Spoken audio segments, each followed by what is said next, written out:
Si tú al año ahorras menos que un 10% de tus ingresos netos, eso se considera vulnerabilidad financiera.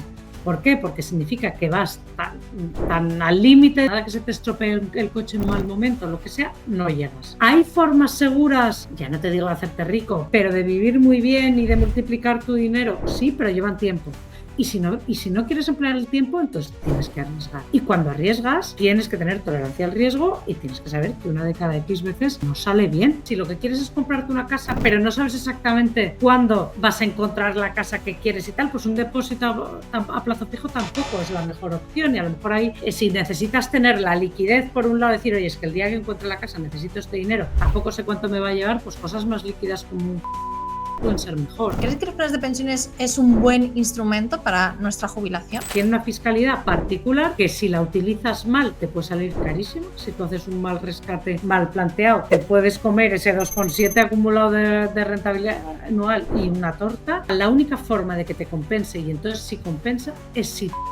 ¿Por dónde empezarías a invertir si tuvieras poco dinero? Creo que en España hay un vehículo de inversión que es aplastantemente para el inversor minorista. Bueno, ¿Se puede invertir con poco dinero? Bienvenidos a un nuevo episodio de Rompiendo el Mercado. Hoy rompemos uno de los mayores mitos financieros. Sí se puede, pero no como te lo han contado. Vamos a descubrir cómo cambiar tu mentalidad para dejar de sobrevivir y empezar a hacer crecer tu dinero, esos pasos que hay que dar y sobre todo dónde poner nuestro dinero a trabajar. Y para mí es un placer, un honor y tenía muchísimas ganas de poder traer por aquí a Natalia de Santiago. Es una experta en finanzas, tiene varios bestsellers sobre finanzas que yo personalmente me he leído y divulgadora financiera. Natalia, un placer tenerte por aquí, ¿qué te voy a decir? nada, encantada de estar aquí contigo, Laura. Muchas gracias por invitarme. Bueno, la primera pregunta va a ser muy clara. ¿Realmente, Natalia, se puede invertir con poco dinero? Sí, o sea, la realidad es que hoy en día se puede empezar a invertir, o sea, hay productos para todos los bolsillos. Yo creo que hoy en día la barrera es más de formación y de educación, más de que realmente no haya opciones para todos los bolsillos. Es verdad que antes no había tantas, pero cada vez hay más y todo el que quiera puede empezar. ¿Por qué nos enseñan precisamente esa barrera que tú me estás diciendo? ¿Por qué no nos enseñan a ahorrar y tampoco nos enseñan a invertir? Es que es una de las barreras, yo creo que más importantes que tenemos, ¿no? Totalmente, totalmente. Lo que pasa es que yo creo porque igual la educación en su día, tenemos sistemas educativos de hace muchísimos años pues, que se establecieron para otro tipo de cosas y con otro tipo de prioridades.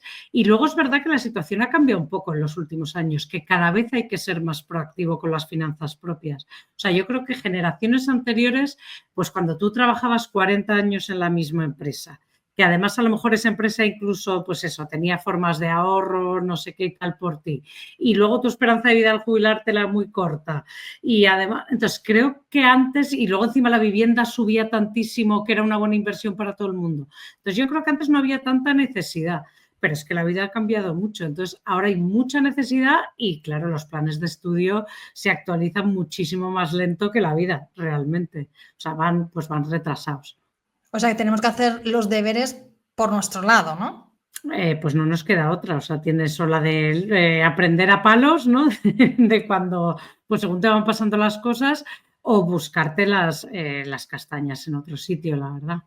Hoy en día, además, Natalia, un poco con esto, hay tantos canales, hay tantas formas de aprender de finanzas, pero a la vez hay tanto humo también que eso hace que esa barrera de la que hablábamos también se imponga a mucha gente decir, bueno, pero ¿de quién me fío? O sea, ¿cómo realmente dónde podemos aprender de finanzas? Sí, es difícil, o sea, es difícil por dos cosas. Una, por lo que dices, porque cómo distingues a alguien formado de alguien no formado, de un vendehumos, de un no vendehumos, eso por un lado. O sea, porque sí que hay mucho contenido y hay mucho contenido de calidad. O sea, no quiere decir que no puedas encontrar cosas buenas, pero claro, hay que discriminarlo. ¿Cuál es el de calidad y cuál es el de no calidad? Y el número de seguidores, por ejemplo, pues no siempre es el mejor indicador. Y luego que de las fuentes, digamos, oficiales, ¿no? Que dices, me podría fiar, pues muchas veces es contenido muy gris o muy superficial o que no, pues eso, difícil de consumir. Digamos que no está tan al día de lo que se lleva ahora, que eso, que estamos todos muy ocupados, esto que se habla tanto de la economía de la atención, pues es que ahora si te dicen léete una infografía sobre, es que nadie se lee una infografía ya, quiero decir, entonces hay veces que sí que puede haber información de calidad en formatos no ideales y luego formatos buenos, pero difícil discriminar. Entonces, ¿hay recursos gratis y accesibles? Los hay. Ahora hay que buscarlos, hay que rascar un poquito, la verdad. ¿Y cómo rascamos? ¿En qué momento Natalia dice, mira, esto es una bandera roja, por aquí no, esto puede ser fiable? A ver, siempre es un poco lo de cuando suena demasiado bonito para ser verdad, es que no suele ser verdad, ¿no? Eso también, o sea, a mí eso se oye mucho de tú también puedes ser millonario, tal, así sin problema, ¿no? O sea, lo único es porque no lo estás haciendo, pero no hay ningún... Eso siempre, pues, siempre es menos bonito de lo que parece. Y luego, pues, un poco como con todo, el problema...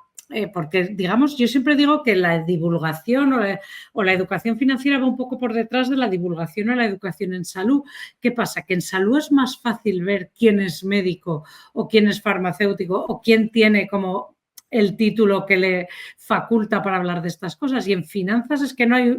Entonces, sí te puedes informar un poco de qué tipo de credibilidad tiene esta persona, pues eso, es asesor financiero formado, sí o no, es una persona que trabaja en el sector, cuánto ha trabajado, y bueno, pues para eso LinkedIn, para empezar, pues puede ser una primera aproximación si te vas a fiar de alguien y vas a hacer cosas que dicen. Porque es verdad que la confianza en redes sociales se construye de otra forma. Nadie te pide el título, nadie te pide tus credenciales. Digamos que tú inspiras confianza o no, pues muchas veces más por cómo comunicas que por lo formado o no formado que realmente estés. Entonces yo creo que hacer un poquito de... Pues eso, primero seguir varios perfiles y a ser posibles, no todos de la misma cuerda, ¿no? Que yo creo que un poco que la diversidad de opiniones siempre es buena, y luego pues también ir viendo un poco quién recomienda a quién, eso si hay podcasts pues como el tuyo, que a lo mejor siempre entrevistan a gente con cierta solvencia, bueno, pues hay ciertas cosas que sí te dan un poco una indicación, y luego mirarte el LinkedIn y hacer un poco de research online. Pero es verdad que no es tan fácil como decir, oye, es que este médico traumatólogo y por eso puede hablar de esto. Al final yo creo que también es muy importante lo que tú dices, ¿no? No fiarte solo en una persona, o sea, al final es ir viendo diferentes opciones para que tú también puedas sacar tus propias conclusiones, no te fíes totalmente de lo que te dice no sé, incluso nosotros aquí, o sea, ve este podcast, pero también tienes que ver otros donde hablen de otro tipo de cosas y también sacar tus propias conclusiones, ser crítico con el mundo de las finanzas. Sí, un poco como todo, y luego cuando puedas recurrir a fuentes oficiales o contrastadas, ¿no? Pues mejor, ¿no? O sea, si tienes recursos de la CNMV o del Banco de España o tal, pues bueno, por lo menos eso sí que sabes que te lo puedes creer seguro. Eso es verdad. Bueno, volviendo un poco a ese primer paso, ¿no? Que mucha gente se pierde a la hora de saber, bueno, ¿y dónde me informo y qué es lo que hago? Hay muchas dudas con el tema, ya no solo de la inversión, que hablaremos ahora de ello, sino con el propio ahorro. Hay mucha gente que dice, bueno, hay que ahorrar, pero ¿qué significa realmente el ahorro? ¿El ahorro existe o cómo lo hacemos? Bueno, por supuesto que hay que ahorrar, ¿no? O sea, eso es que no queda otra, porque ahorrar es simplemente una forma de repartir el dinero en el tiempo, y es lo que siempre digo, la vida no es lineal. Durante muchos años no ganas nada y dependes de tus padres, luego hay épocas en la vida que se ganan más y no tienes muchas obligaciones, otras en las que ganas bien pero tienes un montón de gente a tu cargo y tampoco, es decir, y luego la vida no es lineal, y entonces el dinero hay que intentar repartirlo pues para que no vaya a tu ritmo de vida, ¿no? En plan ruleta rusa, montaña rusa, perdón, ahora puedo gastar muchísimo y ahora no puedo gastar nada. Entonces hay que ver el dinero como una forma el ahorro como una forma de repartir el dinero en el tiempo. Y luego también solemos ver el dinero un poco como un accidente o como una suerte, ¿no? De, ha quedado dinero en la cuenta este mes. Y ese es hay que hacer un cambio de chip, ¿no? Es como si yo viera el ejercicio como pues hoy me sobra un poco de tiempo y hago ejercicio. Bueno, pues no harías nunca ejercicio, que es lo que me pasa a mí, ¿no? O sea, no llevarías un estilo de vida saludable. Harías ejercicio de vez en cuando, pero probablemente no ni lo suficiente, ni de la mejor forma, etcétera. Y el ahorro es un poco lo mismo. O sea, hay que cambiar el chip, hay que empezar a verlo como, pues como un hábito saludable cualquiera, igual que comer bien, igual que moverse, igual que cuidarse, pues te estás cuidando a tu yo de hoy, a tu yo del futuro. Entonces hay que intentar eso, en lugar de que sea, yo siempre digo que hay que ahorrar con premeditación y alevosía, ¿no? O sea, eso, dejar de ver el ahorro como lo que queda en la cuenta final de mes, ponerse unos objetivos y encontrar formas efectivas de hacerlo que te cuesten menos y que haya menos probabilidades de que falles, ¿no? Que al final ahora se habla mucho eso de, pues eso, para la salud ya hay como muchos trucos de, oye, pues hazlo lo primero por la mañana y así ya lo tienes hecho, ¿no? Y no tengas cosas de picar en casa para que no tengas la tentación. Pues hay ese tipo de trucos que al final son hacks de behavioral economics o finance o lo que sea, que sí que funcionan y es ahorra en automático, ahorra primeros de mes, ponle nombre a tu ahorro, o sea, porque al final el cerebro funciona como un contable. Entonces, si tú ahorras sin más y no le has asignado ningún objetivo a ese ahorro, es mucho más fácil que le encuentres una razón para gastártela. Mientras si tú dices, no, esto que estoy ahorrando aquí es para esto, para lo que sea, para comprarme una casa, un coche, para pegarme un viaje, es menos probable, esto está estudiado, o sea, esto es cómo funciona nuestro cerebro, es menos probable que te lo gastes en otra cosa. Es decir, que son trucos muy sencillos y como hay varios que te van a ayudar a hacerlo eso de una manera un poco más sistemática, organizada y para que haya menos fallo, para que la probabilidad de éxito sea mayor. ¿Cuánto es sano ahorrar? Aunque es muy difícil, depende de cada persona, depende de la edad, depende de muchas cosas, pero ¿cuánto más o menos es sano ahorrar? A ver, lo primero es cuánto no es sano, o sea, quiero decir, todo lo que sea menos del 10% de tus ingresos netos, o sea, al año, porque bueno, en meses es difícil, porque a lo mejor en agosto gastas más de lo que te entra, tal, porque te has ido de viaje. Pero si tú al año ahorras menos que un 10% de tus ingresos netos, eso se considera vulnerabilidad financiera. ¿Por qué? Porque significa que vas tan al límite, digamos, que a nada que te pase algo de las cosas normales, no es que te tenga que pasar algo extraordinario, a nada que se te estropee el coche en mal momento, lo que sea, no llegas. Entonces, un mínimo de un 10% de tus ingresos netos anuales deberías poder ahorrar siempre. Para la gente que no llega, no pasa nada. Hay momentos en la vida en los que es difícil. La gente muy joven que está pagando unos alquileres exorbitados, una persona, ¿no? O sea, siempre el acceso a la vivienda en solitario es complicadísimo. Ese tipo de situaciones, ok. Entonces, con que sea una cantidad fija al mes, por pequeña que sea, ya vamos bien, ¿no? O sea, más vale constancia que cantidad. Pero en una situación un poco más o menos estable, como mínimo un 10%. Y luego aquí lo bueno es que cuanto más ganes, peor estás, o sea, más deberías ahorrar. ¿Por qué? Porque cuanto más ganes, previsiblemente tu ritmo de vida va a ser más alto y el día que te jubiles, la diferencia entre lo que ganabas antes de jubilarte y después va a ser más alta. Con lo cual, salarios más altos deberían llevar porcentajes de ahorro más altos que salarios más bajos. Y luego, como tú decías, depende un poco, hay épocas en la vida en las que se puede ahorrar más, luego las épocas con los niños pequeños, no sé qué, que de repente a lo mejor se puede ahorrar menos, que además estás... pero bueno, eso tenerlo en cuenta y luego tener un poco el timing de lo que es comprar una casa, porque mucha gente dice no ahorro, pero ya está comprando una casa, que digo, sí ahorras. Otra cosa es que sea un tipo de ahorro, pues eso, en forma de hipoteca. Digo, pero si estás ahorrando, o sea, todo el mundo que esté haciendo el esfuerzo para una hipoteca, que se puede dar una palmadita, la gente que está en alquiler debería ahorrar más también, porque la vivienda en propiedad de cara a la jubilación es una ventaja aplastante. Entonces, bueno, si ahorras mínimo un 10% de tus ingresos anuales y ya te estás comprando una casa, bueno, tenemos un poco los mínimos cubiertos, digamos. Cubiertos. ¿Y cómo sabemos si realmente, porque tú me decías, bueno, esto es el mínimo para decir que estamos bien, ese 10%, depende, como dices, de las circunstancias, pero ¿cómo sabemos si realmente estamos gestionando bien nuestro dinero? Bueno, a ver, eso se mira como todo, con ratios. O sea, tú empiezas y de más... Lo debemos anotar, lo debemos ir anotando. Claro, esto es como, yo siempre digo, como cuando vas al médico, primero te hacen el análisis básico, ¿no? Colesterol, hierro, tal. Pues en finanzas puedes hacer un poco lo mismo, ¿no? Entonces, ratios básicos, los primeros que mirarías, los 5 más básicos. El colchón de emergencia, tienes suficientes ahorros líquidos para hacer frente a lo que son las emergencias comunes, que eso es, tienes entre 3 y 6 meses de ingresos netos mensuales ahorrados. Sí, líquidos, no puede estar invertido en un fondo de inversión, no, que tú puedas acceder en cualquier momento sin pérdidas. Ese es lo primero que mirarías. Lo siguiente sería la ratio de ahorro. Ahorras más de un 10% de tus ahorros netos mensuales. La siguiente sería la ratio de vivienda, que esa en España es una que mucha gente falla. ¿Estás gastando en vivienda más de un tercio de tus ingresos netos mensuales? ¿Por qué? Porque la vivienda te quita mucha flexibilidad, o sea, se come gran parte de tus recursos y reduce pues toda tu capacidad de hacer otras cosas. Y entonces, en principio, si estás, que en España antes sobre todo era bastante común estar en ratios del 40, incluso el 50%, eso hay que intentar bajarlo.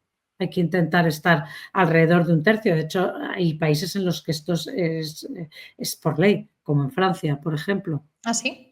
Sí, no te dejan hipotecarte con una cuota superior a un tercio de tus ingresos netos por eso mismo, porque no es saludable. Y luego al siguiente mirarías el ratio de deuda. Es la hipoteca más el resto de tus préstamos, ¿qué parte de tus ingresos netos, las cuotas, ¿no? Los pagos. Por luego hay qué parte de tus ingresos se te van al mes en pagar deudas. Si es más de un 40%, también estás en una situación un poco más vulnerable de lo deseable. Y esos son los primeros. Y a partir de ahí, cuando cumples esos, sigues con otros ratios. Es decir, se puede mirar con números, y además son números fáciles, porque a lo mejor son laboriosos, ¿no? Me tengo que sentar y sacar los recibos y ver. Pero son números fáciles de hacer. Y si vas haciendo tic, luego más adelante pues empiezas a mirar ya de si estás ahorrando lo suficiente para la jubilación y números que no son complicados, pero bueno, que son un poco más avanzados. Pero poco a poco tú vas por orden, como los análisis, ¿no? O sea, o como el deporte, no vas a correr la maratón el primer día. Primero es, oye, puedo hacer un paseo de X mil pasos, luego tal. Pues esto igual, pero no es tan esotérico. Es decir, hay ratios y números simples que tú puedes mirar, ir haciendo tic, ir viendo que lo vas cumpliendo y si los cumples toda la radiografía completa, pues significa que estás fenomenal. Me ha llamado la atención, ese colchón financiero, dices, hay que tenerlo líquido, pero ¿lo tenemos en la cuenta del banco sin más o hay que intentar buscarle también cierta rentabilidad? ¿Qué visión tienes sobre eso? Hasta 3 meses hay que dejarlo en la cuenta del banco porque si no el riesgo de descubierto, de que te llegue algo así, bueno, pues no compensa, como si dijéramos. O sea que hasta 3 meses lo puedes dejar perfectamente en el banco. De 3 a 6, 9 meses depende, ¿no? También el nivel de colchón que tengas que tener depende si eres autónomo, funcionario, ¿no? O sea, pues cuanto más inestables sean tus ingresos, más colchón deberías tener. Si llevas 40 años en tu empresa y tienes un finiquito acumulado enorme, pues a lo mejor te puedes quedar en los rangos más bajos. Entonces, con el dinero a partir de los 3 meses hasta, digamos, un año de colchón más o menos, pues hombre, dejarlo en la cuenta es un poco pena. ¿Qué pasa? Que lo puedes poner un poco a rentabilizar, pero no hay muchas opciones con liquidez total. Entonces, pues, ¿qué te puedes buscar? ¿Una cuenta de remunerada, una cuenta de ahorro o un fondo monetario? O sea, realmente tampoco de liquidez total, tampoco tienes muchas más alternativas. Pero bueno, cuando los tipos están relativamente altos, pues sí que ayuda. Sobre todo si no lo tocas así recurrentemente, pues sí que conviene buscarte una opción para por lo menos sacarle un poquito y que no se lo coma tanto la inflación. Bueno, por lo menos tenemos esos pequeños instrumentos, exactamente, que ahora mismo es verdad que están bajando los tipos y cada vez tenemos menos opciones, eso es así porque va relacionado con los tipos de interés, pero bueno, sí es verdad que por lo menos una parte tenerla ahí, pues sacamos cierta rentabilidad, como estabas diciendo, Natalia. Claro, a ver, hemos conseguido ya esos pasos que me has dicho para conseguir ahorrar, hemos seguido hemos hecho esos números, claro, nos tenemos que dar ese paso a cómo invertir. La única manera de ganar dinero como tal es invirtiendo. Bueno, define invertir, pero al final es que sí, o sea, yo siempre digo, define la inversión, o sea, invertir puede ser invertir en formación para acceder a un trabajo que te pueda dar más dinero en un futuro, eso es una inversión al fin y al cabo. Entonces, la única forma de ganar dinero es invertir, sí, lo que pasa es que no todas las inversiones son financieras. Hay inversiones de otro tipo, pues eso, como invertir en tu formación pues para subir tu earning potential, ¿no? Que eso es algo que también tienes que mirar cuando haces planificación financiera, pues también es un tipo de inversión, ¿no? Por ejemplo.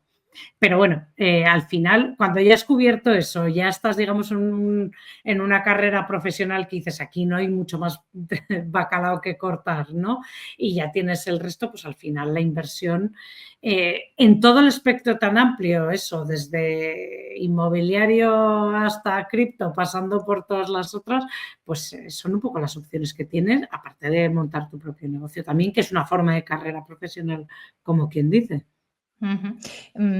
¿Cómo y cuándo crees que debemos saber que estamos preparados para poner nuestro dinero a trabajar? Ya no te hablo solo de invertir en nosotros mismos, como estás diciendo, que al final yo creo que es una clave también para aumentar esos ingresos, porque muchas veces hablamos de invertir y ya nos pensamos, como decías tú, ¿no? O sea, muchas veces ya pensamos en eso, en invertir, en dónde meto mi dinero, pero hay que invertir también en muchas veces en nosotros mismos para poder aumentar también esos ingresos. Pero cuando una persona que a lo mejor no haya invertido nunca, me refiero ya en instrumentos financieros, ya tiene ese ahorro, ¿cuándo crees que puede estar preparado o cómo se prepara para dar ese paso a invertir su dinero?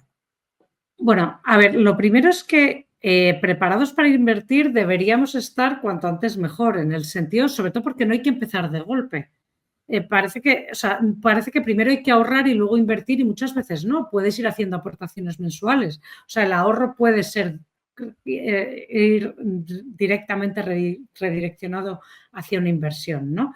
Entonces, sobre todo porque otra cosa que yo siempre digo que es muy contraintuitiva es que es más urgente invertir el dinero a largo plazo que el dinero a corto plazo. Es decir, es más urgente invertir el dinero para tu jubilación que el dinero para comprarte una casa dentro de 3 años. ¿Por qué? Porque la torta que le va a pagar la erosión del dinero a largo plazo, la erosión que va a tener de la inflación se va a acumular y va a ser mucho mayor que el dinero a corto plazo. Que eso a veces es un poco contraintuitivo, ¿no? Porque la gente dice, ¿tengo ya esto ahorrado? No, es que es más importante invertir primero lo que estás ahorrando más a largo plazo y luego ya veremos si los plazos más cortos compensa invertirlos o no. Entonces, en este sentido, como a largo plazo el tiempo es una ventaja tan aplastante frente a la cantidad, es decir, si tú tienes el tiempo suficiente, cantidades muy pequeñas pueden hacer un trabajo enorme, porque además la volatilidad que puedes asumir es muchísimo mayor que en un plazo más corto. Entonces, lo ideal es que todos estuviéramos preparados para invertir el día que empezáramos a trabajar, porque ese es el día que deberías empezar a invertir para tu jubilación o, para decirlo de una forma más sexy, porque jubilación suena fatal, para tu libertad financiera, ¿no? O para tu independencia financiera. Eso debería ser el día que empiezas a trabajar. Ese es el día ideal. Lo que pasa es que ahí lo que empezarías es con una aportación mensual. Entonces, no hace falta tener un ahorro, es simplemente que parte de tu ahorro, una vez ya hayas cubierto tu colchón de emergencia y cualquier otra necesidad así a corto plazo que tengas, que una parte pequeña, porque ahí para aprovechar el tiempo, cuanto más, yo siempre digo que en finanzas siempre hablamos de cantidades, pero el tiempo es muchísimo más determinante, tanto en qué puedes invertir como en qué puedes esperar de esa inversión. Entonces, si cuando tú eres muy joven empiezas a invertir muy poco a poco, para el largo plazo, ahí tienes una ventaja brutal y vas a tener unos retornos muy superiores a cualquier otro. Con lo cual, lo ideal es que todos saliéramos ya preparados de la universidad o de la formación profesional o de lo que fuera que hagamos y que el día que empecemos a trabajar empecemos ya a invertir a largo plazo. Eso sería lo ideal. Pero no lo es, porque aquí en España pocos son los que hacen eso o podemos hacer eso, porque es verdad que tienes que tener una educación financiera que, bueno, pues que falta, ¿no? En muchas ocasiones y en ocasiones vamos tarde, ¿no? Muchísimo. A ver, por otro lado, a mí si todo el mundo me dice, ¿cuándo hay que empezar a ahorrar para la jubilación? Y digo, ayer, vamos todos tarde. Y aunque tengas 25, si ya llevas 3 años trabajando, vas tarde también. Porque además, cuanto más joven, más se van a deteriorar previsiblemente las pensiones, con lo cual más parte de la pensión vas a tener que complementar tú. Dicho esto, también es verdad que vivimos tantos años que nadie va tarde. O sea, que antes podías decir, oye, es que ya llegados los 50 y tantos, total, ¿para qué? Porque ya no tienes, pero es que hoy en día con 65 sigues teniendo un horizonte de inversión de 20 años o de 25. Entonces, lo bueno es que todos vamos tarde y a la vez nadie va tarde, ¿no? O sea, todo el mundo... que es eso mismo, o sea, antes era como, bueno, ya con 60 instrumentos mega conservadores casi que efectivo, ¿no? Ya no. O sea, ahora mismo tu horizonte de inversión con 60 todavía es muy largo y todavía te puedes plantear otro tipo de instrumentos y de inversiones. Con lo cual, todos vamos tarde y a la vez nadie, que son las buenas noticias. Eso es verdad. Luego te preguntaré un poquito por cómo prepararnos para esa jubilación en los instrumentos que tenemos, pero ya no solo para la jubilación, porque al final cuando una persona, no sé, empieza a trabajar, ¿no? Que es cuando deberíamos empezar, muchas veces no pensamos en la jubilación, ponemos otros objetivos, que también lo decías tú al principio, pues no sé, comprarte una casa, que a lo mejor pues vas a tardar también tu tiempo en comprártelo, 10, 20 años. ¿Cómo debemos hacer esa inversión? O sea, ¿qué instrumentos tenemos para poder invertir ese dinero, hacer DCAs, a invertir poquito a poco para ir haciendo ese colchón más grande?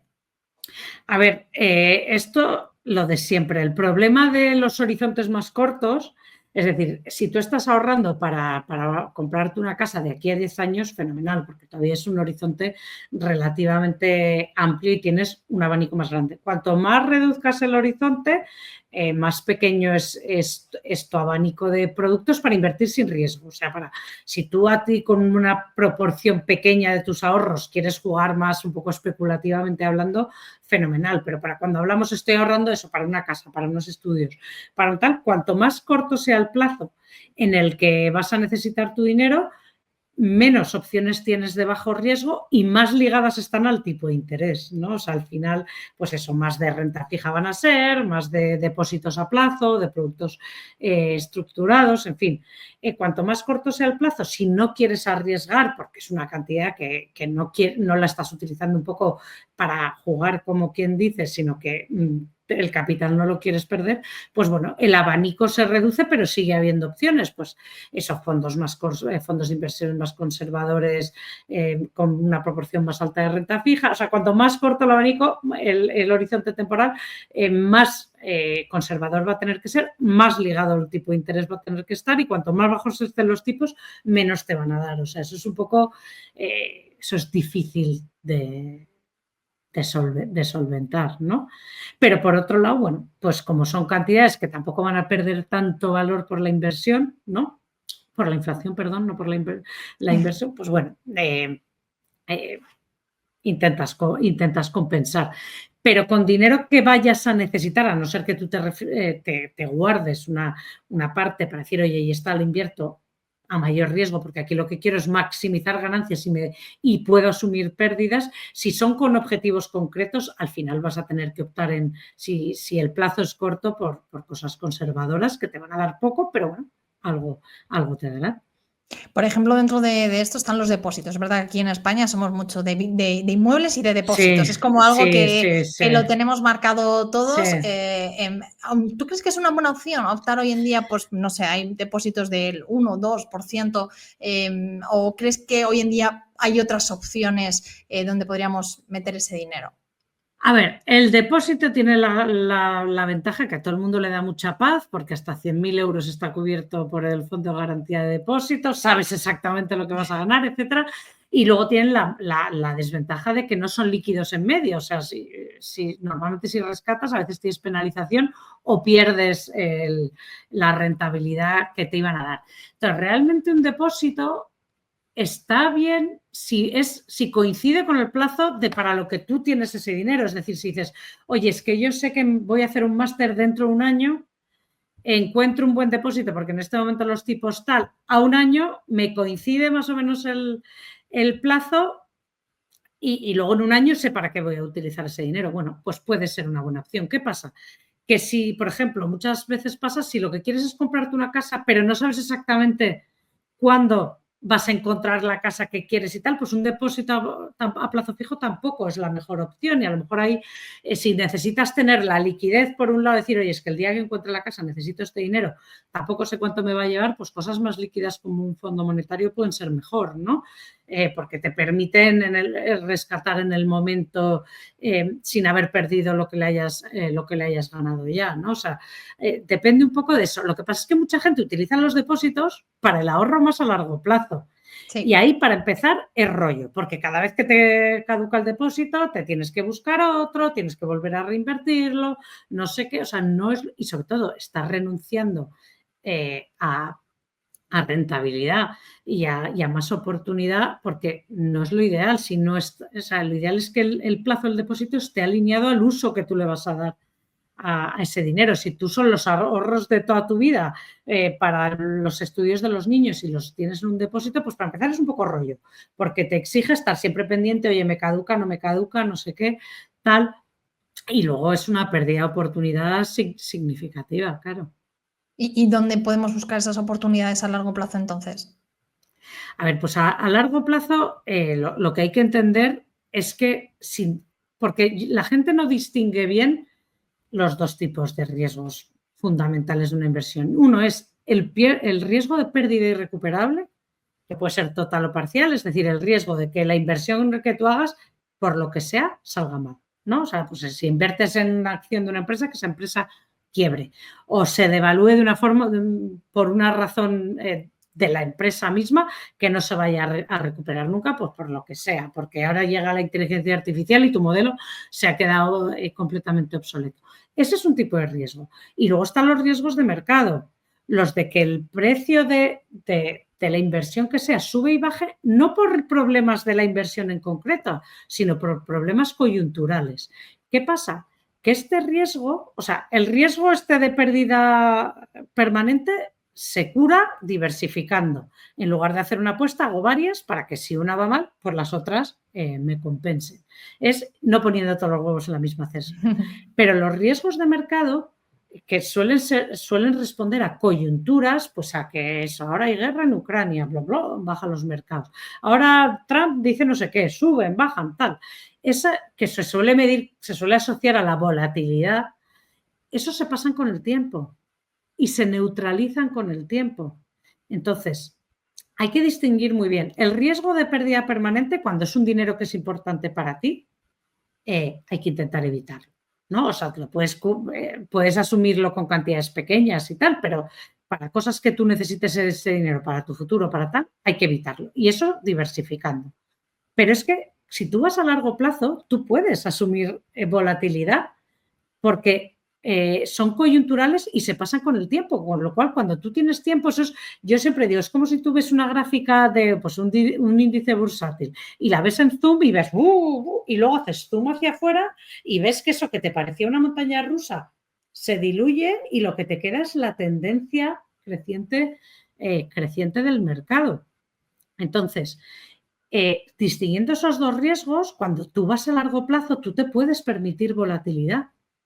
Y cuando te puedes permitir volatilidad, porque tienes plazo suficiente, no porque no vayan a pasar esas subidas y bajadas, van a ocurrir, pero a ti no te importa. Porque el mercado es así, exactamente. O sea, exacto, es que es algo que no podemos evitar. O sea, donde inviertas es así. Entonces, cuando tú te lo puedes, simplemente porque tienes tiempo, ahí puedes ir a inversiones más volátiles que suelen dar más rentabilidad, que tienen más rentabilidad esperada. Con lo cual, si tú tienes tiempo, es una pena no aprovechar eso.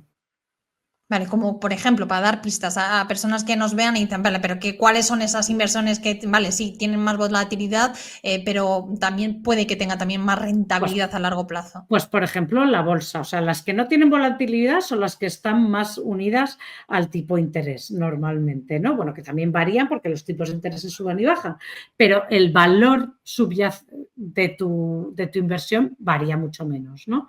Entonces, y luego tienes la bolsa, todo lo que son valores de bolsa, que sí que la bolsa tiene una rentabilidad implícita que es bastante alta, pero que se neutraliza con el tiempo si tú estás lo suficientemente bien diversificado. Eso, lo primero, diversificar. Y lo segundo, si vas a largo plazo, puedes normalmente los fondos de inversión suelen tener una parte de renta fija y una parte de renta variable, pues cuanto más largo sea tu horizonte de inversión, más renta variable. Puedes coger un fondo con un porcentaje de renta variable mucho mayor, incluso el 100%, llegado el caso, si tu horizonte es muy largo, ¿no? Entonces, por ejemplo, sí, dime, Natalia. Entonces sí, es importante eso, entender esta diferencia, entender que no tienes riesgo de perderlo todo.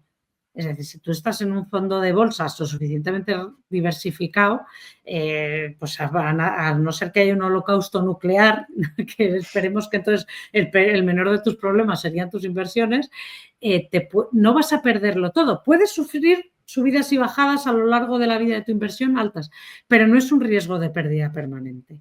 Entendiendo eso, que eso es lo que es difícil y lo que hay que explicarlo bien y lo que yo creo que muchas veces desde el sector no se comunica lo suficientemente bien, la diferencia entre el riesgo de verdad perderlo y esto es una bajada coyuntural, ¿no?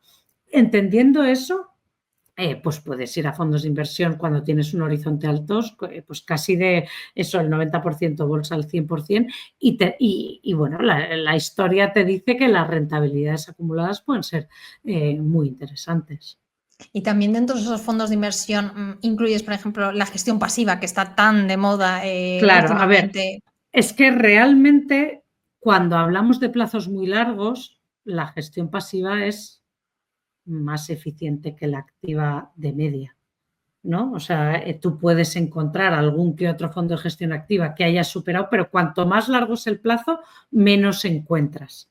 Eso es así, porque hay poca persistencia en la gestión activa. Entonces, si tú tienes un horizonte larguísimo, claramente claramente, nunca hay que ser tan categórico que...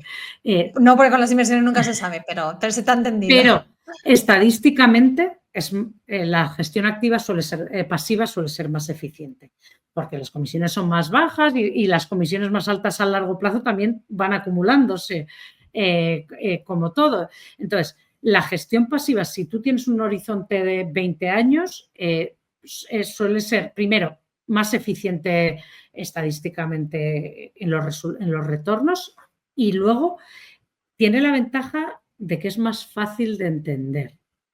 Entonces, porque hay otro tercer tipo de riesgo, o sea, tienes el riesgo de pérdidas, o sea, lo que se suele llamar el riesgo de quiebra, el riesgo de mercado y luego tienes el riesgo del propio inversor. Al final, lo que va a determinar la rentabilidad de tu inversión eres tú, porque tú determinas cuándo compras y sobre todo tú determinas cuándo vendes. Entonces, por muy bien elegida que esté la inversión, por mucho que sea la mejor inversión de la historia, si tú vendes en un momento malo, esa inversión para ti va a ser nefasta. Es decir, una inversión puede ser buenísima para una persona y malísima para otra persona, exactamente el mismo fondo o exactamente la misma acción, simplemente porque han tomado decisiones distintas. Entonces, este es un riesgo que a veces se minimiza o no se tiene en cuenta, pero al final tiene un impacto súper determinante en el rendimiento final de las inversiones. Y es que la rentabilidad última de tu inversión va a estar determinada por cuando tú tomas la decisión de vender de salir de esa inversión. Y para no tomar una decisión precipitada, sobre todo en momentos malos, es mucho más difícil de lo que parece aguantar en momentos malos. ¿Por qué? Porque suelen ser momentos de incertidumbre máxima en la que no sabes lo que va a pasar, no sabes si ese momento malo va a durar un día o 3 años y ahí es muy difícil, incluso a veces para inversores profesionales, aguantar el tipo. Entonces, para minimizar la posibilidad de que tú tomes una decisión mala con tu inversión y deshagas todas las buenas decisiones que habías tomado antes a la hora de elegir esa inversión, de ahorrar, de no sé qué y tal, es muy importante que tú entiendas lo que está pasando y que entiendas, entonces, entender por qué un índice sube o baja, generalmente, si es un índice amplio, ¿no? Y tal, es más fácil porque suele estar ligados a cosas macroeconómicas que están todos los días en las noticias y que tú puedes entender que el índice baje porque la guerra en Ucrania, no sé qué, o porque Trump ha dicho tal. Entonces, suele ser más fácil de seguir y de entender y el comportamiento, bueno, como tu fondo sigue al índice, pues sabes que si el índice baja, tu fondo lo que va a hacer es bajar y sabes que si eso es una coyuntura, pues el momento en que esa crisis o lo que sea que se pase, se va a pasar ese mal momento también previsiblemente en tu inversión. Entonces, bueno, en ese sentido tienen para el inversor no experto que tiene un horizonte largo y que además al no ser experto tampoco se quiere dedicar a seguir esto todos los días ni a estar pendiente, bueno, pues tiene muchas ventajas. Me hablabas de diversificar al principio, que decías también que era muy importante. Ahora que estamos hablando de la gestión pasiva, claro, hay mucha gente que dice, bueno, yo invierto, no sé, por ejemplo, en el MSCI Agui, ¿no? Ya invierto en todo el mundo y ya con eso ya estoy diversificado. ¿Eso para ti es diversificar? A ver, bueno, desde luego es un tipo de diversificación.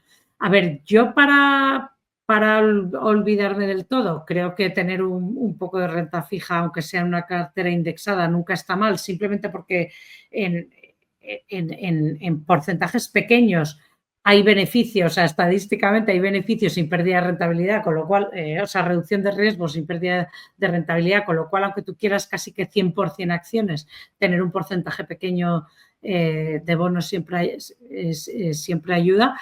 Y luego, bueno, si vas, yo creo que, a ver, yo personalmente, pero creo que puede ser ir al MSCI World, oye, pues es legítimo y por qué no, y muy mal no está. Yo prefiero una cartera un poco mejor, eso, pues que tengas más dividida por zonas y por a lo mejor no todo big cap, sino también tener un poco de, pues más diversificado, ¿no? O sea, ya no en otro tipo y un poco de renta fija también. Y lo bueno es que hoy en día pues tienes gestoras que te lo hacen todo en automático, que te nivelan la cartera y te la redistribuyen sin que tú tengas ni que pensar ni que hacerlo tú. Y luego que normalmente eso, a mí eso, el tener unos que te redistribuyan un poco más o menos en automático y que tengan un poquito más de diversificación, siempre me parece positivo. ¿Cuál es para ti la clave número uno para ganar dinero con tus inversiones, cuando inviertes? La clave número uno para ganar dinero con tus inversiones es saber lo que estás haciendo y tener el cuajo para que tu corazón y tus emociones vayan alineados con tu cerebro.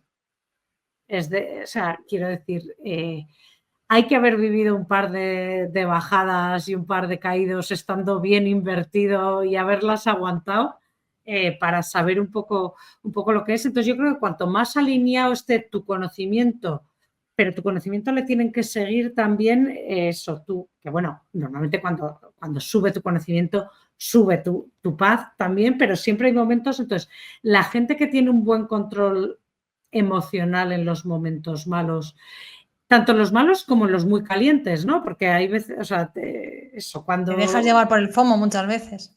Exacto, o sea, la gente que tiene un buen control emocional al final tiene muchas ventajas, ¿no? O sea, la gente que es capaz eso de ser un poquito contrarian en los momentos donde donde están las emociones así, yo creo que eso es una gran ventaja. Lo que pasa es que para tener más calma, cuanto más conocimiento tengas y al final más experiencia también, y por eso yo también, porque luego siempre otra pregunta que a mí me hace mucho es, oye, ¿mejor invertir de golpe o mejor poco a poco? A ver, a nivel matemático sería mejor invertir de golpe, o sea, cuanto antes estés invertido y más tiempo estés invertido con más cantidad, si estás bien invertido, obviamente, si hablamos de diversificado, en una cosa que esté bien adecuada a tu nivel de riesgo y tal, mejor. Pero, ¿qué pasa? Que para la gente poco experta, si tú entras de golpe en un mercado volátil y tienes la mala suerte de que al poco de entrar de repente pasan una de estas bajadas, hay mucha gente que ese es el momento en el que falla, que es el que dice, o sea, metí, porque además la gente inexperta se suele animar cuando están los mercados muy altos, porque es cuando empiezan a ver la pérdida de oportunidad, o sea, entonces eso, y la gente que a final de 2021 dijo, venga, va, entro, y de repente llega 2022 y cae todo, si vendes ahí, es un gran lastre, ¿no? Porque esa pérdida ya no la recuperas. Entonces, aunque matemáticamente sería mejor entrar de golpe, si entras en un mercado volátil, yo aconsejaría entrar poco a poco. o sea, hacer esto, entrar progresivamente en automático, que no te lo tienes que pensar, cualquier gestora, cualquier banco te permite hacerlo así hoy en día, simplemente para esa gestión de las emociones, porque así tú entras caro, un día entras caro, otro día entras barato, puedes ver las bajadas como una oportunidad para comprar más. Yo creo que es más fácil de gestionar, aunque teóricamente no fuera lo más eficiente. Fíjate, yo empezaba contigo la entrevista preguntándote si se podía invertir con poco dinero. Ha sido, vamos, sí se puede invertir, pero claro, después de hablar contigo, de conocer un poco también esa visión de cómo a la hora de invertir, de cómo dar esos pasos, para alguien que nos esté escuchando y diga, vale, venga, sí, me he animado, veo que puede ser fácil y factible, aunque sea empezar con poco dinero, pero ¿por dónde empezarías a invertir si tuvieras poco dinero? ¿Por dónde te refieres? ¿A dónde? Sí, ¿a dónde? A ver, yo creo que en España hay un vehículo de inversión que es aplastantemente para el inversor minorista, bueno, que son los fondos de inversión, bueno, que fiscalmente, como puedes traspasar de uno a otro sin tributar y tal, están diversificados, están regulados, o sea, en fin, yo creo que para el inversor minorista son, pues a nivel de todo, de costes, de fiscalidad, de variedad, incluso, que un fondo empecemos fondo de inversión, ¿no? Digo, es un vehículo que a mí me parece que es adecuado más que ponerte, a no ser que te haga ilusión, ¿no? Oye, que luego si a ti te gusta, fenomenal y quieres ocuparte, pero ponerte a comprar acciones de una en una o rollos así, creo que un fondo de inversión es un vehículo que está muy bien, estás diversificado desde tus primeros 10 euros que pongas, tienes gente profesional gestionándolo, que nunca está de más, etcétera. Dicho esto, ¿qué pasa? Que luego viene la gente y me dice, fenomenal, hay 36.000 fondos de inversión en España. Eso es. ¿Y ahora qué? ¿No? O sea, y ahí Sí. se produce la nueva parálisis por... Entonces, yo ahí diría, ¿qué pasa? Yo ahí diría, si tienes un horizonte muy largo, o sea, si de verdad estás empezando a decir, venga, pongo 5 euros, 10, 15, 20, 50, los que sean, y los voy a poner a un horizonte largo, pues quitémonos muchos fondos de en medio, ve por pasiva, para que tú lo puedas entender bien y empieces por ahí. Luego ya cuando seas más experto, si quieres, o manejas otros plazos, porque en plazos más cortos sí que puede, a lo mejor, de repente la activas resultarte más interesante o con objetivos un poco distintos, ¿no? Pero elegir un fondo de inversión activo implica también que tú seas más activo, porque ahí es importante elegir el bueno. Entonces, implica que tú te enteres un poco más, que confíes un poco más, que compares un poco más y que discrimines a ser posible el bueno, ¿no? Porque para que te compense frente a la pasiva tienen que ser fondos que estén por encima de la media. Entonces, yo diría, empieza con pasivo, para empezar. Búscate un sitio donde eso, te hagan una cartera lo más diversificada posible, lo que se llama comprar el mundo a todos los niveles y fíjate, como te estás poniendo 5, 10, 15 euros al mes, que tampoco es el fin del mundo y tienes un horizonte largo y puedes asumir volatilidad, como te van a hacer un test de idoneidad, cógete la cartera de máximo riesgo que te ofrezcan. Y tira millas y entérate bien y luego fórmate, entiende en lo que estás invertido. Cuando sea la primera caída, a mí, no, piensa que va a haber caídas porque estás en un fondo indexado, que cuando caiga el índice no va a hacer nada por no caer con él, porque su trabajo es caer. O sea, tu fondo indexado lo hace bien si cuando cae el índice cae con él. Claro. Si no, lo estaría haciendo mal. Empápate de esto, porque es muy fácil, la teoría es muy bonita y tal, pero luego en la práctica es un poco más difícil. Y empiezas a ver, ¿no? Y vas metiendo, vas viendo cómo tu dinero evoluciona, tal y cual. Intenta no mirarlo muchísimo, a no ser que te divierta, que te divierta y tal. Y luego, y de ahí vamos viendo, pero tú ya puedes empezar con eso. Que luego no has elegido de primeras el mejor fondo, puedes traspasar. Que esa es otra, que hay muchísima parálisis por exceso de oferta, pero muchísimo. Y muchísima parálisis porque además la figura del asesor no existe en España. El asesor independiente es un unicornio para la gente a precios de persona normal, para los grandes patrimonios no. Pero entonces es que es complicado. O sea, entonces la forma de si el usuario está aquí, el producto está aquí, o viene el asesor y te pone aquí, o te subes tú con tu propia educación, o un poquito así, pero no hay más tu tía. Entonces, por eso yo creo que hay que empezar por un producto fácil, con casi ningún riesgo de pérdida permanente, aunque a lo mejor sí tiene volatilidad, pero si tú vas a plazo, solo tienes que entender, y a partir de ahí vamos viendo. Vamos a ir viendo esa parte ya de un poco de jubilación, que es algo que también preocupa. Preocupa mucho cuando empezamos, pero muchas veces empezamos y ya estamos pensando en la jubilación, que también es muy habitual. Aquí en España se suele hablar mucho de los planes de pensiones. ¿Crees que los planes de pensiones es un buen instrumento para nuestra jubilación? A ver, los planes de pensiones a ver, en teoría, ojalá sí, quiero decir, porque están pensados. Lo que pasa es que, bueno, le han reducido muchísimo la deducción fiscal a un máximo de aportación que, bueno, ya no te permite pero en teoría es un producto que está pensado para la jubilación y tal. ¿Qué pasa? Que una vez que te metes en un plan de pensión, solo ya puedes traspasar entre planes de pensiones, ya no tienes esa opción de traspaso, con lo cual te has casado un poco por el producto, y además no son productos líquidos, ¿no? Que está bien que no sean líquidos para que tú no tengas la tentación de sacar, pero digamos que una vez que te has decidido por un plan de pensión, estás ya un poco vendido al plan de pensiones. Y aunque en sí es un instrumento que podría ser maravilloso, la realidad de la oferta de planes de pensiones en España a lo largo de la historia ha sido un poquito, había pocos, no eran particularmente maravillosos, ¿no? O sea, pues eso, menos de dónde elegir y no particularmente atractivo. Entonces, creo que están saliendo opciones mejores, en el sentido de que, pues eso, ahora también hay planes de pensiones indexados, hay planes de pensiones con comisiones más competitivas, también más arriesgados, porque es que también históricamente tenían un perfil de riesgo que para el plazo que tenían era como, Dios mío, de mi vida. O sea, es que no, claro, o sea, la rentabilidad media de un plan de los planes de pensiones, creo que lo miré en los informes estos de Inverco, eran 2,7, una cosa, quiero decir, que para un producto tan... Es casi como un fondo monetario. Claro, que para un producto tan a largo plazo, hombre, pues no, no es lo ideal, ¿no? Pero bueno, creo que están saliendo planes de pensiones más competitivos. Y luego tienen la cosa de la fiscalidad. Y es un arma de doble filo, porque tiene una fiscalidad particular que, si la utilizas mal, te puede salir carísima. Si tú haces un mal rescate, mal planteado, te puedes comer ese 2,7 acumulado de rentabilidad anual y una torta.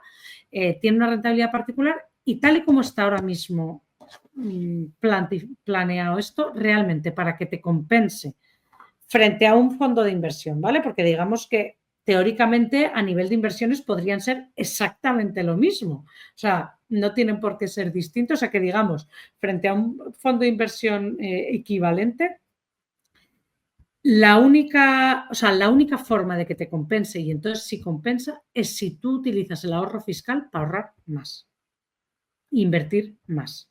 Es decir, como imagínate que tú pones, que esto depende además de en qué banda del IRPF estás, pero sí. Bueno, o sea, que es difícil dar números, pero digamos, si tú pones los 1.500 al año y te ahorras no sé cuántos, 400, pongamos, en tu declaración del IRPF, para que a ti te compense fiscalmente, tienes que invertir esos 400 también para la jubilación.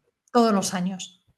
Todos los años. O sea, para que te compense la fiscalidad, realmente tienes que reinvertir el ahorro fiscal en tu jubilación. Entonces sí, te compensa. ¿Por qué? Porque acabas teniendo más invertido.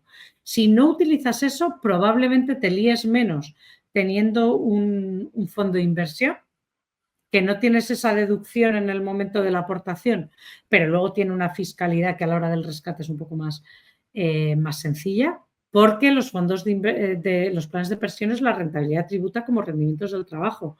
Entonces, para que te compense, o sea, la clave es realmente, primero, buscarte un fondo de pensiones bueno. Eso es fundamental. Hay que buscar, porque los hay muy mediocres, entonces hay que asegurarse de tener uno bueno. Y luego reinvertir el ahorro fiscal cada año. Entonces sí, compensa. Y, por ejemplo, si optamos por los fondos de inversión, por lo que me estás comentando, Natalia, tú imagínate que yo, pues eso, digo, bueno, pues venga, en vez de un plan de pensiones, opto por un fondo de inversión. Cuando llega ese momento, es verdad que la fiscalidad, pues puedes hacer traspasos y tal, no hay problema en la trayectoria de tu vida, me refiero, pero cuando llega la jubilación, ¿cómo rescato ese fondo de inversión que yo he pensado en él de cara a mi jubilación? O sea, ¿cómo voy consiguiendo esas rentas mensuales? A ver, es que realmente, a ver, para empezar, los fondos de inversión hoy en día también te permiten retiradas automáticas. Tú puedes decir, oye, yo de aquí voy a empezar a retirar 1.000.000, 1.500 al mes, puedo decir, 1.500 al mes o 500 o lo que sean euros al mes. Lo que pasa es que aquí, que yo creo que es algo que hay que empezar a darle muchísima más importancia de la que se le ha dado hasta ahora, que es la desinversión. Y no solo la desinversión, la de cómo ir adecuando tu cartera de inversión a tus necesidades. Es decir, tú no puedes decir, oye, hoy contrato un fondo de inversión para mi jubilación y ya me olvido de por vida y retiro de ese mismo fondo de inversión. No, deberías ir adecuando la volatilidad a medida que te vas acercando a la fecha del rescate. Probablemente teniendo varios fondos. O sea, una parte, si tú tienes el fondo de máximo riesgo, que sería lo suyo cuando eres joven, sí, en cuanto te empiezas a acercar a la edad del rescate, ahí deberías empezar a traspasar parte de ese fondo tan volátil a un fondo con una volatilidad un poco inferior y luego casi que a un fondo monetario al final. Pero bueno, ir como teniendo por lo menos 3 escalones de volatilidad y de liquidez implícita, ¿no? Porque realmente al final la volatilidad lo que te limitas es la liquidez para no asumir pérdidas y irías traspasando. Bueno, y es que esto lo tengo ya también estudiado porque mucha gente no lo hace, de uno a otro, como quien dice, y ya del último, del menos volátil, pasarías a tu cuenta corriente. Pero digamos que la desinversión es un proceso activo. No es un deshago todo lo que había hecho, no, es un proceso gradual y activo y por eso los fondos de inversión son tan interesantes porque te permiten hacer esos traspasos entre fondos sin tributar en medio e ir perdiendo dinero invertido entre medias. Entonces, la desinversión hay que planteársela gradual porque antes la esperanza de vida en la jubilación era tan corta que básicamente a los asesores financieros lo que te decía la teoría es que en cuanto llegas a los 60 todo que en cash casi, o sea, vamos, y ya no es así, o sea, hoy en día tú no te puedes permitir con 65 dejar de tener bolsa, por ejemplo, porque estás haciendo una gestión a 20, 30 años. Entonces, hay que hacer esa gestión gradual, pero que es fácil no es tampoco complicadísima, ¿no? Es como tener distintos niveles de volatilidad que con 3 te vale y poner una automática de este a este, de este a este y de este a tu cuenta corriente. Vale. Ir sacando así. Y ir sacando en esos 3 niveles. Pero ¿y cuándo me tengo que empezar a plantear esa desinversión? Esa desinversión, pues yo creo que puedes empezar a pensar cuando estés, pues a eso, a 7, 5 años de tu jubilación, empezar, incluso si quieres empezar con 10, pero bueno, entre 10 y 5 años de tu jubilación, empezar un poco a decir, venga, ahora cómo es mi estructura de patrimonio y sobre todo mi estructura de la liquidez de mi patrimonio es lo que vas a tener que gestionar. Hay que tener más líquido porque durante la etapa... o sea, si hablábamos de un colchón de 6 meses, un año, cuando uno es joven, cuando uno es jubilado hace falta más, porque las circunstancias vitales pueden cambiar muy rápido y tus necesidades de cash pueden cambiar muy rápido. Si te viene una enfermedad, pues es una demencia, yo qué sé, una de estas cosas. Entonces, tienes que tener más cash, o sea, más disponibilidad de líquido que a lo mejor una persona más joven, porque puede haber ciertas situaciones que te hagan replantearte tu forma de vida y que son muy caras, pero no todo. O sea, quiero decir, tú tienes que tienes que vivir tanto tiempo ese dinero que el resto lo deberías tener invertido el máximo tiempo posible a la mayor rentabilidad esperada posible, ir haciendo esa... Pero yo tengo que con reglas sencillas es fácil de organizar y como hoy, por suerte, pues eso, todas las gestoras tienen fondos de todos los riesgos y te permiten organizar como traspasos en automáticos de uno y otro y a tu cuenta corriente, incluso optimizar la fiscalidad entre eso, no es tan difícil, pero sí que es un proceso activo en el que antes no se pensaba. Claro, no, y además es importante la parte esa de fiscalidad que estás diciendo tú, Natalia, porque al final, claro, Totalmente. va a ser esa fiscalidad sobre todo cuando lo pases a esa cuenta corriente, que digamos que es el último paso y eso también hay que tenerlo en cuenta.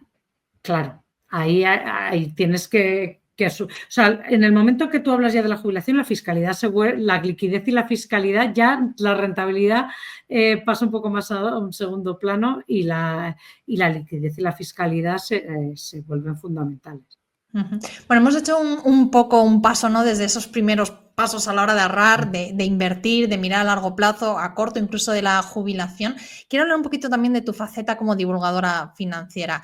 Llevas muchos años, has escrito muchos libros también sobre ello. Me imagino que te has encontrado a todo tipo de personas, pero Sí. esas personas que tienen más dinero, los ricos, muchas veces vemos titulares, ¿no? Sobre todo, bueno, en YouTube, que es donde está también este podcast, pero ver muchos vídeos en plan, así se ha hecho rico tal, o estos son los trucos para hacerte rico. ¿Realmente hay una fórmula para que utilizan las personas con más dinero o que han empezado con poco pero han multiplicado su dinero? ¿Hay alguna fórmula o ellos invierten de forma diferente a los que lo hacemos, no sé, tú y yo, ¿no? O sea, personas que, bueno, pues somos normales, entre comillas.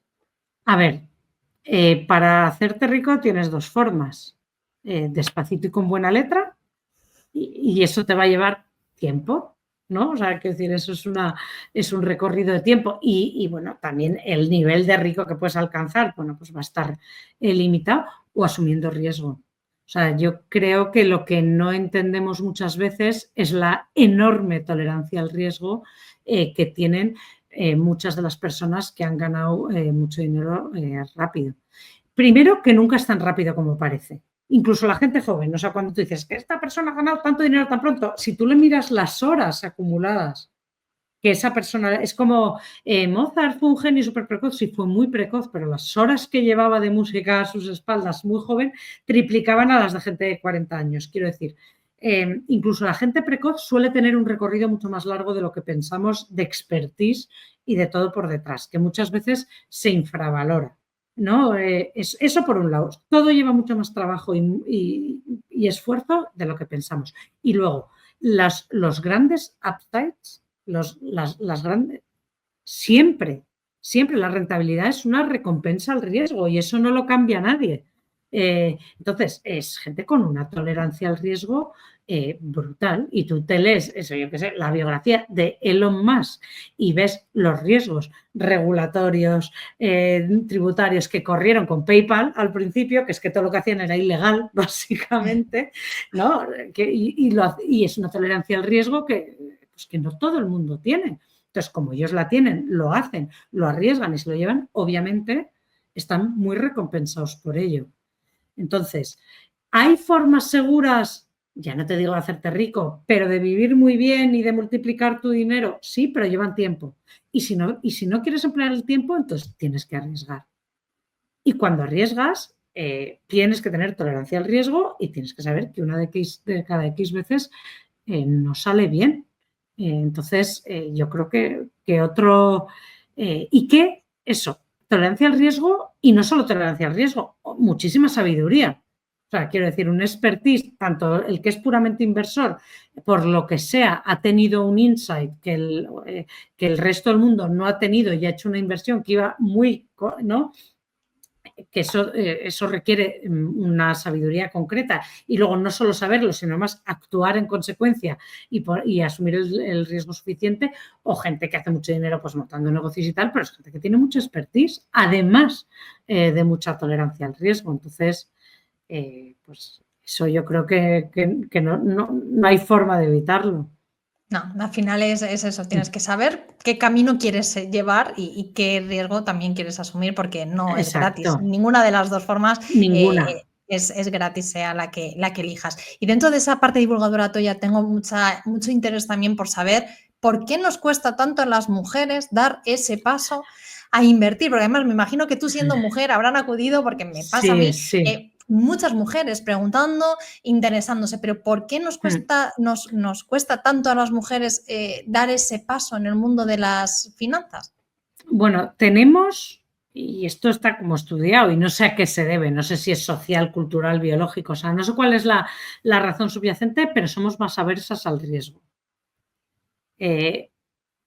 en general. Y luego, que además se suma esto, o sea, dentro de que somos más prudentes, así por norma general, que en principio no tiene por qué ser malo, lo que pasa es que yo creo que una cosa que muchas veces olvidamos es que en inversión lo normal es ganar. Quiero decir, si no sería ludopatía. Quiero decir, que hay muchísimas inversiones que pierden dinero, pero la media del mercado gana. Quiero decir, y de lo que es inversión, incluso en empresas. Muchas empresas pierden dinero, se van a la quiebra, pero en total se gana, porque las empresas generan valor en agregado. Ahí puede haber épocas en la historia, eso, pues el 29 y después, ¿no? Pero de media, entonces, ¿qué pasa? Que el que es excesivamente prudente pierde más que el osado que se mete sin... Porque el osado de media gana, aunque no sepa lo suficiente y aunque lo haga un poco a lo loco. Entonces, aunque la prudencia en principio no es negativa, si se traduce en menos participación, de media pierdes. Esa es una de las razones por que las mujeres acumulamos menos riqueza, porque participamos simplemente menos. Entonces, pierden menos, pero sobre todo ganan muchas menos. O sea, parece que evitamos un riesgo, pero realmente lo que estamos evitando, o sea, parece que evitamos una pérdida, pero realmente estamos evitando ganancias. Entonces, y luego además, que es como compounded con esto, tenemos menos seguridad en nuestros conocimientos. Es decir, tenemos menos educación financiera en general, salimos peor en todos los test y aparte tenemos menos fe en la poca en la que tenemos. Entonces, tenemos que estar como más seguras, ¿no? De hacer exacto, lo que estamos. ¿Realmente sé lo que sé o no? Sí, somos más inseguras. Entonces, encima, infravaloro lo que sé. Me creo que sé incluso menos de lo que sé poco, me creo que sé incluso menos, entonces no me lanzo porque soy prudente. Eso es. Y el hombre en general es osado. Primero, se cree que sabe más de lo que sabe y además, aunque no sepa suficiente, se lanza también. Esto es un exterior. Pero, sí. ¿Qué pasa? Que ellos ganan más, porque de media vas a ganar. Entonces, ¿cómo? Yo creo que esta prudencia nos viene un poco dado porque solemos tener más personas a nuestro cargo o solemos tener una visión más pues grupal, ¿no? De tener a todo el mundo en cuenta cuando tomamos nuestras decisiones y los hombres son un poco más así en general y el del resto no están pensando en si los niños por ahí, no sé. Esto es muy estereotipo y probablemente ella no sea así, ¿no? Pero bueno. Entonces yo creo que la forma es que las mujeres nos formemos más para subir y luego nos formemos también, porque eso te puedes formar a tener más confianza. O sea, la confianza en tus conocimientos y en tus capacidades se puede entrenar también. O sea, no solo hay que dar educación financiera, hay que dar educación de una forma y financiera de una forma que fomente la confianza en tus propios... y luego... Eso también, hablar más de dinero, que haya más mujeres hablando de este tipo de temas para que nos animemos unas a otras y poco a poco vayamos dando pasos, porque lo que sí que está probado es que una vez que la mujer se lanza a invertir tiene igual de buenos rendimientos o mejores que los hombres. Quiero decir, que no es que el momento en que los nacemos se nos dé peor, en absoluto. Lo que pasa es que nos cuesta más lanzarnos y esa barrera hay que romperla cuanto antes porque nos estamos enriqueciendo menos. O sea, está teniendo un impacto en el dinero que tenemos. Entonces hay que intentar romper esta barrera cuanto antes. Venga, ya para terminar, ese mensaje final precisamente, ¿no? Que quiero lanzar ya que estamos aquí dos mujeres, ¿no? ¿Por qué invertir? ¿Por qué hay que invertir? Porque si no te estás quedando en el lado malo de la desigualdad. O sea, a ver, la desigualdad está creciendo económica por varios factores, entre ellos por el sector financiero. O sea, cuando más profundo y más grande es el sector financiero, más crece la desigualdad. ¿Por qué? Porque los que están participando ganan más dinero aplastantemente contra los que no están participando. El desarrollo tecnológico democratiza el acceso a las cosas, pero concentra el dinero también. Eso, bueno, lo estamos viendo. ¿Quiénes son los fortunas más grandes del mundo? Pues muchos son... Entonces, el desarrollo tecnológico democratiza por un lado, pero a nivel financiero concentra también, con lo cual tenemos tendencias muy poderosas que están haciendo que la desigualdad crezca y que el dinero se concentre cada vez más en unas manos. ¿Y qué pasa? Que desde los 80-90 en Europa el incremento de productividad no se reparte en los salarios, se reparte hacia ciertos salarios de perfiles muy específicos y de alta gestión y hacia el capital que son los inversores. Entonces, si tú la brecha de desigualdad económica se está abriendo así, si tú no inviertes y no eres uno de esos perfiles profesionales, pues yo qué sé, doctor en IA que está trabajando para Google en no sé qué, o CEO de no sé cuántos, si no eres uno de esos perfiles que sí que la están y no inviertes, te estás quedando en el lado malo de la desigualdad, o sea, te estás empobreciendo en relación con el resto de la gente. Con lo cual, una de dos, o te pones a estudiar y a formarte para ser uno de esos perfiles profesionales que no se están descapitalizando, por decirlo de alguna manera, o tienes que invertir.